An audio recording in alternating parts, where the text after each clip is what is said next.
ఈ లోక సంబంధమైన వాటి కోసమే కదా మనం మనుషులతో పోరాడేది. మనం ఎవరికి ముందు తలొంచుతూ ఉన్నాం?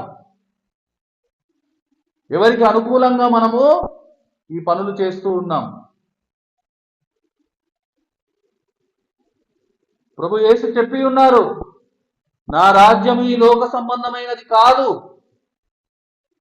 నా రాజ్యం ఈ లోక సంబంధమైనదైతే నేను యూదులకు అప్పగింపబడకుండానట్లు నా సేవకులు పోరాడుదురు, కానీ నా రాజ్యము ఇహ సంబంధమైనది కాదు అని ఆయన స్పష్టంగా చెప్పారు.